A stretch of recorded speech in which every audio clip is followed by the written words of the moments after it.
तो एमसीयू के फेज 4 को खत्म करते हुए वकांडा फॉरएवर रिलीज हो गई है एंड आज के इस वीडियो में हम इसी मूवी को एक्सप्लेन करेंगे।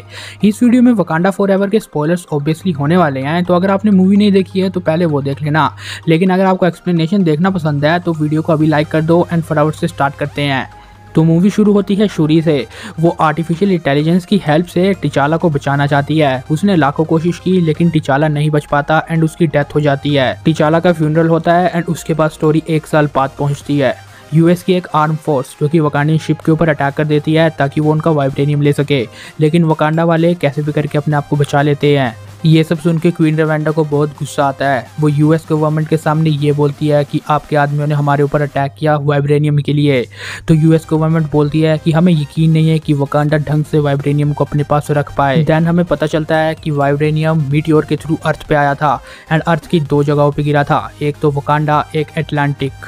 तो अब यूएस गवर्नमेंट उस वाइब्रेनियम के पीछे थी जो अटलांटिक पे गिरा था पानी के अंदर, इसलिए वो अपनी पूरी शिप बनाती है जो कि आयरन हर्ट ने बनाई होती है एंड अपने पूरे सोल्जर्स को वहाँ पे भेजते हैं ताकि वो वाइब्रेनियम को पानी से बाहर निकाल पाएं। देन हमें पता चलता है कि दूसरा वाइब्रेनियम पानी के अंदर टेलुकन्स के पास था। टेलुकन्स एक अलग प्रजाति थी जो कि सिर्फ पानी के अंदर ही रह सकती थी। तो गवर्नमेंट इनके पीछे पड़ी है ताकि वाइब्रेनियम उन्हें मिले, इसलिए ये कंटिन्यूसली अटैक करती है। तो इसीलिए अब टेलुकन्स के लोगों के पास कोई चारा नहीं था अटैक करने के अलावा। देन हमें इनका राजा नेमोर दिखाया जाता है जो कि क्वीन रेवेंडा से हेल्प मांगता है कि आप मेरा साथ दीजिए और हम मिलकर यूएस गवर्नमेंट के ऊपर अटैक करेंगे, लेकिन क्वीन रेवेंडा इन सबसे साफ मना कर देती है। नेमोर को ये सुन के बहुत गुस्सा आता है। वो बोलता है कि वो एक मशीन के थ्रू हमारे वाटर के अंदर वाइब्रेनियम को ढूंढ रहे हैं एंड जिसने भी वो मशीन बनाई है मैं उसे नहीं छोड़ूंगा। फिर ओकोई क्वीन रेमोंडा को बोलती है कि हम उस साइंटिस्ट का पता लगाएंगे एंड मुझे इसके लिए शूरी की भी जरूरत पड़ेगी। क्वीन रेमोंडा उसे मना कर देती है कि शूरी को हम नहीं भेजेंगे, लेकिन ओकोई क्वीन को बोलती है कि जब तक शूरी मेरे साथ है उससे कुछ नहीं होगा। फिर ओकोई एंड शूरी एजेंट रॉस से मिलते हैं एंड वो तीनों उस लड़की को ढूंढते हैं एंड उन्हें पता चलता है कि वो एक कॉलेज स्टूडेंट है यानी आयरन हर्ट। रिरी विलियम्स यानी आयरन हर्ट, वो दोनों चाहते थे कि वो उसके साथ वकांडा चल पड़े, लेकिन रिरी विलियम्स जैसे ही उन्हें अपने गैराज में लेके जाती है वो बोलती है कि मैंने अपनी मर्जी से वाइब्रेनियम डिटेक्टर वाली मशीन उन्हें नहीं दी है, मेरे टीचर ने बिना मेरी परमिशन के उन्हें वो दी है। इनकी बातें चली रही होती है कि FBI वहाँ पे आ जाती है एंड इनको चारों तरफ से घेर लेती है।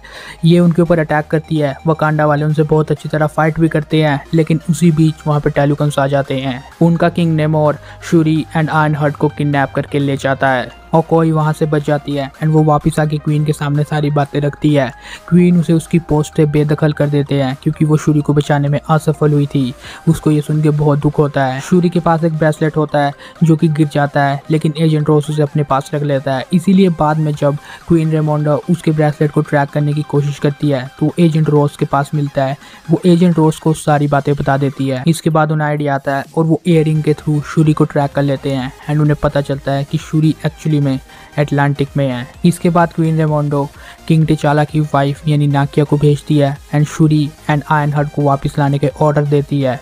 इसी बीच हमें Namor, Shuri and Ironheart को दिखाया जाता है जहाँ पे नेमोर शूरी को अपने पास बुला के अपनी बैक स्टोरी उसके सामने रखता है। टेलुकन्स बहुत साल पहले ह्यूमंस ही थे जो कि अर्थ पे ही रहते थे यानी लैंड पे, लेकिन स्पेनिश लोग आए और उन्होंने उनके ऊपर रूल करना शुरू कर दिया। वो हर वक्त गॉड से प्रेयर मांगते थे कि हमें यहाँ से आज़ादी कब मिलेगी, तो गॉड ने उन्हें एक ग्लोइंग फूल की राह दिखाई। उन सबको वो फूल मिलते हैं एंड वो फूल को खा लेते हैं। फूल खाने के बाद उनकी उसी टाइम डेथ हो जाती है एंड उनका पुनर्जन्म होता है टेलिकन्स के रूप में। लेकिन अब फैक्ट ये था कि अब वो लैंड पे नहीं सिर्फ अंडर वाटर ही रह सकते हैं। लेकिन इन सब के दौरान नेमोर की मॉम ने जब फूल खाया था तो वो प्रेग्नेंट थी, इसीलिए नेमोर के पास एक स्पेशल एबिलिटी आ जाती है कि वो under water and even in land में भी सांस ले सकता है एंड आराम से जा सकता है। नेमोर की मॉम की लास्ट विश थी कि जब वो मरे तो उसे अर्थ में ही दफनाया जाए, लेकिन नेमोर जब वापस अर्थ में आता है तो वो वही देखता है कि स्पेनिश लोग अब भी यहाँ पे राज कर रहे थे। नेमोर जब ये देखता है तो वो बहुत गुस्से में आ जाता है एंड उनके ऊपर अटैक बोल देता है। वो सब कुछ तबाह कर देता है एंड अपनी मॉम को वहीं पे दफना के पानी के अंदर चला जाता है। हमें पता चलता है कि ये सब बातें 1571 की थी। वो चाहता था कि वकांडियन एंड टेलुकन्स के बीच दोस्ती हो जाए एंड सब कुछ शांति से रहे एंड वो मिल के यूएस आर्मी के ऊपर अटैक बोल सके। बाद में नाकिया यानी किंग टिचाला की वाइफ वहाँ पे पहुँच जाती है एंड वो शूरी एंड आयरन हर्ट को वहाँ से छुड़ा के ले जाती है। लेकिन इस बीच टेलिकन्स के बहुत से मेंबर्स मारे गए थे। नेमोर जब ये देखता है तो उसे बहुत गुस्सा आता है। वो इतना गुस्से में था कि वो वकांडियंस के ऊपर ही अटैक बोल देता है। वो अपने टेलिकन्स की सारी आर्मी को तैयार करता है एंड वकांडियंस के ऊपर अटैक कर देता है। इनकी फाइट बहुत ज़्यादा भयानक हुई थी। नेमोर अकेले ही बहुत के ऊपर भारी था। इनकी शिप्स तो नेमोर के आगे टिक भी नहीं पा रही थी। एट लास्ट इनकी क्वीन यानी क्वीन रेमोंडा की भी डेथ हो जाती है। क्वीन रेमोंडा की डेथ के बाद शूरी बहुत ज़्यादा परेशान हो जाती है। वो अपनी भाई के डेथ से भी अभी तक उबर नहीं पाई थी कि अब तो उसकी माँ भी चल बसी। लेकिन नेमोर जाते जाते एक बार फिर से वॉर्न करके जाता है कि अगर उसकी बातें उन्होंने नहीं मारी तो वो एक बार फिर से अटैक करेगा और इस बार का अटैक पहले वाले से 1000 गुना ज़्यादा भयानक होगा। अब शूरी बहुत ज़्यादा परेशान हो गई थी, इसलिए वो अपने अंदर ब्लैक पैंथर की पावर को लेती है एंड न्यू ब्लैक पैंथर बन जाती है। शूरी ने वकांडा के लोगों को बचाना था, इसलिए उसे टेलिकन्स के ऊपर अटैक करना ही पड़ा। वो अपनी पूरी आर्मी को लेके बीच साइड जाती है एंड टेलिकन्स के ऊपर अटैक बोल देती है। टेलिकन्स भी ये सब कुछ देख के पीछे नहीं हटने वाले थे, इसलिए उन्होंने अपने हथियार तैयार किए एंड वकांडियंस के ऊपर अटैक करना शुरू कर दिया। इनकी फाइट बहुत भयानक होती है। लास्ट में नेमोर एंड शूरी एक दूसरे के आमने सामने थे। नेमोर को हराने का कोई तरीका नहीं मिल रहा था, लेकिन उसी टाइम शूरी को उसकी एक वीकनेस का पता चलता है। उसे पता चलता है कि नेमोर को उसकी सारी पावर पानी से मिलती है एंड अगर नेमोर को पानी से ज़्यादा देर तक बाहर रखा जाए तो उसकी पावर धीरे धीरे कम होती जाती है। इसलिए वो अपने एक ड्रायर जैसे वेपन का यूज़ करती है एंड नेमोर के अंदर का सारा पानी सुखा देती है, जिससे वो फाइनली नेमोर को डिफीट कर देती है। नेमोर ने जो भी उसके साथ किया था उसके बाद वो बहुत गुस्से में थी। वो नेमोर को जान से मारना चाहती थी, लेकिन वो उसे नहीं मारती है। लास्ट टाइम पे उसे उसकी मॉम की बात याद आ जाती है एंड वो नेमोर को जिंदा छोड़ देती है। अपने राजा को हारते हुए देख बाकी टेलिकन्स भी सरेंडर कर देते हैं एंड वकांडा इस बैटल को जीत जाते हैं।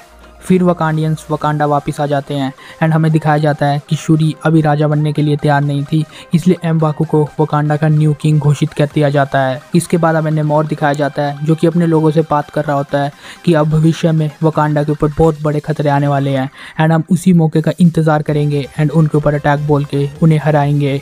फिर शूरी नाकिया से मिलती है एंड एट लास्ट वो उस कपड़े को भी अपने सामने जला देती है जिस कपड़े में ही उसने ब्लैक पैंथर को लास्ट टाइम बाय कहा था। मतलब हाँ, अब वो सब कुछ भूलना चाहती है एंड आगे बढ़ना चाहती है अपनी लाइफ में। फिर आता है मूवी का mid credit scene. Mid credit scene में जब शूरी नाकिया से मिलती है तो नाकिया इंट्रोड्यूस कराती है शूरी को अपने बेटे से, मतलब हाँ किंग टिचाला के बेटे से। उन्होंने ये बात पूरी वकांडा से छुपा के रखी। ब्लैक पैंथर नहीं चाहता था कि उसका बेटा बाकियों के सामने आए एंड उसे भी किंग बनना पड़े एंड रूल रेगुलेशंस को फॉलो करना पड़े। उसे पता था कि उसकी डेथ होने वाली है, इसलिए अपने फ्यूनरल में वो अपने वाइफ एंड अपने चाइल्ड को नहीं बुलाना चाहता था। इसलिए ये बात किसी को नहीं पता है कि ब्लैक पैंथर का एक बेटा भी था। उनके बेटे का जो वकांडियन नेम था वो टिचाला ही था एंड उसकी एज अराउंड 8 to 10 ईयर्स की लग रही थी।